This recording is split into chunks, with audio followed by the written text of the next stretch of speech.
Hey folks, Roger here for Veto Pro Pac, and today I would like to discuss, and this is March 4th, 2021, nice brisk day out here up in Reading, Connecticut. Today I want to go over the kind of the beginnings of Veto Pro Pac and where it came from. That was something that I think is probably be interesting to a lot of people, that this just not fly out of midair and land in my head. But I worked up in Maine, building right out of college. I was building wooden lobster boats. Did that for 3 years, and then got into doing renovation and house building up on Deer Isle. But when I was up there, I made all my toolboxes out of wood. And so just to kind of walk you through the chronology and the kind of timeline of all the development behind Veto Pro Pac tool bags. This is where it all started. So I started out working in the boat building shop, building wooden lobster boats. The wooden toolboxes that they used there, and which I ended up making, they took a piece of 1/2-inch plywood that became the center panel and the handle. And this is a replication of what it looked like. It would have been longer, but this one I'd made to carry these little injection molded Tupperware storage boxes to keep fastenings in. But I just to show you that the difference in the handle. So this had a center panel here with a cutout for a handle, and we would take a board and dado the board for the different widths of the chisels, and then that would screw on here, and you keep all your chisels, screwdrivers, and hand tools stored vertically. It would be long enough to store at 2-foot level, and then you'd have a slot for your hand saws. So that was basically in the boat building shop. And then when I got into house construction and renovation, there again too, this is just a simple variation. They were more involved with dadoed cutouts for slots for your chisels and screwdrivers and small hand tools, and then accommodating a 2-foot level and hand saws. But this usually used a dowel or a broom handle, or sometimes cut a branch out, like a nice branch off of a apple tree, and strip the bark off and drill a hole, pop it through there, drive a nail in here and lock it in. So this is what I was working at, living up in Maine for about 10 years, is these wooden toolboxes. I made nail boxes too, keep the different size framing nails and finish nails on that. And so then after living in Maine for 10 years, I moved to New York City and got a job in construction in the city with Mortan Construction out of Howard Beach, Queens. And there was no way I could move around the city in a wooden box, but that's what I had. And traveling around on the subways, grab somebody at the framing square, you get shot. So it was not a great way to travel and move around the city with all this, everything exposed out in the open, out of a wooden box. So, and this would have been like in 1980, so it was a while ago. And I went down to Canal Street. There were 4 hardware stores down there, and I went to a place called Tunnel Supply. And this is basically what was available in a soft side bag. And this can be referred to as a mason's bag, 10-ounce cotton canvas. There's my name on there, written back in 1980. And this is a vinyl on the bottom, returning up around the edges about 2.5 inches. And they riveted these metal feet to keep it off the ground, keep moisture, protect it from moisture. But it's a metal frame, and this is called the gate mouth style because it's kind of like a gate mouth. And there's a metal frame with these leather latches here to close it up. But there's basically just one little pocket in here. So it was just a horizontal wrestling match of tools here. And every time you wanted something, it was an aggravation, and it was a ritual of aggravation and frustration to dig into this, that you'd end up dumping it out, find what you need on the ground, and then put it back in. Your hands would be getting jabbed on sharp chisels, or your chisels would rub up against a file, and you nick the edge of a chisel, and then you got to resharpen it. So, but that's, I could move around the city with this closed up. And then in the mid 80s, a couple other tool bag companies came out, a variation on the gate mouth style bag. So here it again, the gate mouth style with the 2 handles. This one happens to zip up, And what they did, they added pockets on the outside, like you see here, and they also added pockets on the inside. But to put something into the pocket on the inside, this is all full of my stuff. I use this as a boat trailer bag. So it's full of all that stuff. But the pockets on the inside, especially something like a sharp chisel, to put those into those pockets sideways, the sharp edge is getting hung up on the fabric. It's cutting the fabric, and it's also it's like a struggle to get it in because it's getting it's grabbing on the fabric on the inside. So several companies came out with this configuration. So it was a variation on a theme of this gate mouth style bag, and you know that's what was available for a tool bag. It did not have a plastic bottom. To pick this bag up, it took two hands. You had to grab this handle, pull it together, you know, zip it up, and then pull it together. So you couldn't just pick it up with one hand. You had to grab two hands on that. So there were a lot of shortcomings with this. And I set up dedicated bags in my truck. I had a dedicated drywall bag for all my taping tools, a dedicated router bag for all my routers, 2-horse, 3-horse plunge routers, laminate bit routers, and then, you know, for the big power tools, sawzalls, worm drives. But there wasn't really anything for hand tools that was out there that was really working for me. And so I just kept fooling around with different configurations. And then one weekend in 1998, I took a bucket ball sleeve, which some guy came up with that fits around a 5-gallon bucket. So what that did, that oriented the tools vertical. So that was kind of cool because now your tools are standing up in these vertical tiered pockets, but they're on the outside of the bucket. So when you pick the handle up, it would get snagged like on a cat's paw and flip the cat's paw out. Walk into a house, you could rip out a door jamb in somebody's home with the cat's paw sticking out. If it flipped over in your truck, it wasn't bungeed down or secured, stuffed with gear on there. If it flipped over in your truck, it was like an explosion in a hardware store. A lot of guys will empty their screws and nails into the bottom, and that stuff was all over the vehicle. So that wasn't very good either. So, but you know, I did buy one and tried it. So one weekend, I had the idea to cut out a flat panel, almost like the boat building toolbox. So the center panel, with a cutout for the handle. I duct taped a piece of pipe insulation on here, and then I pop riveted a bucket ball sleeve to a flat panel. And this gave you the tiered pockets. I blew through the holes with a chisel intentionally to make those back rows deeper because they weren't deep enough. And then Plano, they were the first soft side tool bag to come out with a plastic bottom. And I thought that was brilliant because now you can set it down in muck or slush or snow, and you don't have to worry about wicking moisture into the fabric. So I thought that was a brilliant idea. I bought it, but it didn't return up. You know, for me, it should have come up at least 2.5, 3 inches. And so this is something that I made on a weekend. We were doing a high-end kitchen job. The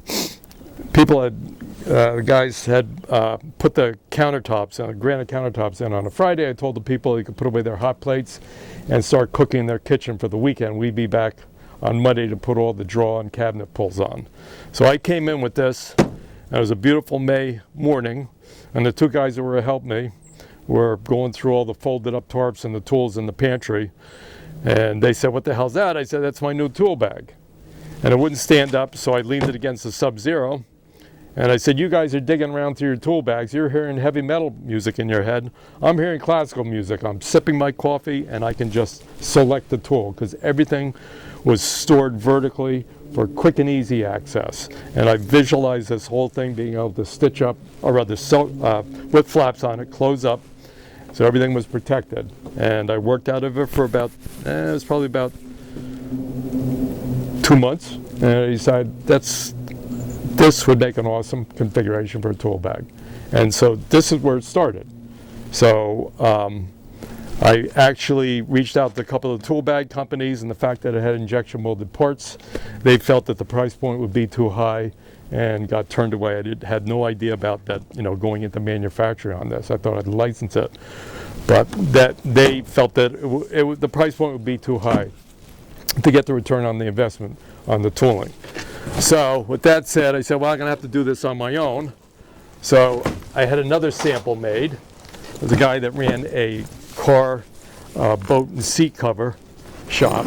So I had to make a sample. So this was the next round sample. Basically, you know, quarter inch plywood, more pipe insulation duct tape to the handle, and then the vertical tiered pockets. So just, you know, this is the next round sample.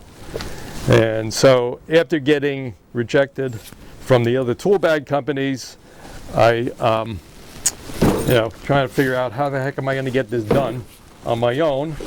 And so I went to a sporting good store, or actually all kind of sporting gear, and looking at any bags with attitude, and I went walking through the golf bag aisle, and the light bulb went on, and I said, that's it. Whatever factory makes a golf bag, because all golf bags have injection molded bottom, and the body is riveted to this. So I called up the golf bag companies, TaylorMade, Callaway, Titleist, Wilson, and through TaylorMade I got a name of a guy who was doing sourcing for golf bag manufacturing over in China. He was in Army intelligence, and for his intelligence he was stationed in Southeast Asia, spoke fluent Chinese, and he used his language skills to source manufacturing for American golf bag companies.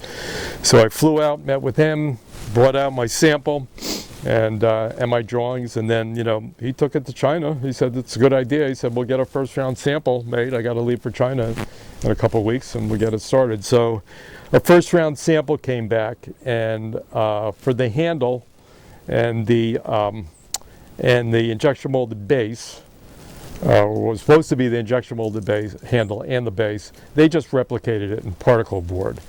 So but it was brilliant to see the way they sewed the vertical tiered pocket. So he said they need the information for the tooling, for the bottom, and for the handle. And I didn't know this would have been like 2000, 21 years ago. And I didn't know that you could do 3D drawings and, you know, all the product development stuff. I was just winging this, doing this by the seat of my pants. So to do the base, they needed the information for the tooling for the base. I went to the lumber yard and I bought 1x12 number 2 pine, and I felt that first I started for the width, and I was thinking like 12 inches, but then you're 6 inches into the center, it was too far from your body, and, you know, 11 inches, 10 inches, and I just came upon 9.5. That was kind of like a sweet spot, because you're only roughly like 4.5 inches into the center. And then I felt 16 inches long was a good size for a basic bottom for capacity to hold the tools for the first tool bag to be developed here. So I bought a 1x12, ripped it 9.5 inches, cut out about, what has it got, 3-4 sections here, glued them up, and then took my router and routed out a foot, urethaned it, and then sent the base to China. And in the meantime, I was thinking, well, you know, where am I going to get this manufactured? And, you know, and I reached out to a couple cut and sew factories here in the U.S. up through New England.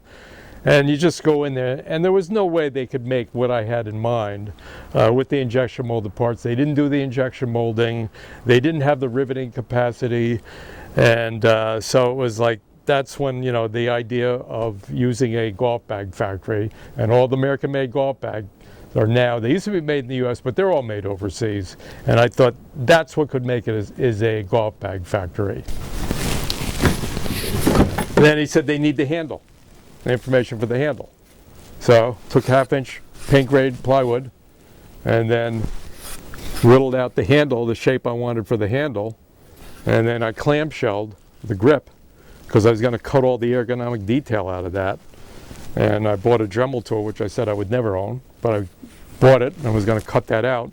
And I knew I would never be able to get exactly what I wanted. And I finally found a product development guy that could do this with a computer generated drawing and then have a rapid prototype. So I said, awesome. And then he just sent the file. So they did make the tooling for my wooden plug, but that's what they used to do. It's called pattern making. But for the handle, which is 2 toolings, one for the handle, which is polypropylene, the overmolded grip was TPR, thermoplastic rubber. So they that required two toolings, and they did it with sent it by a 3D file, and they made the tooling from that.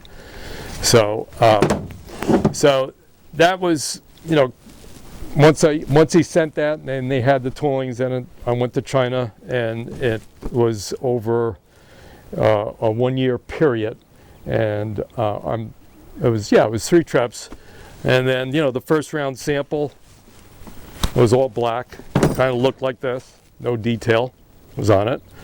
This handle was way too thin, but you know, for me, it's like, here it is now. That's about 2.5 inches up, so that you can set it down in snow. And then it's got one handle, so you're not grabbing the 2 floppy handles.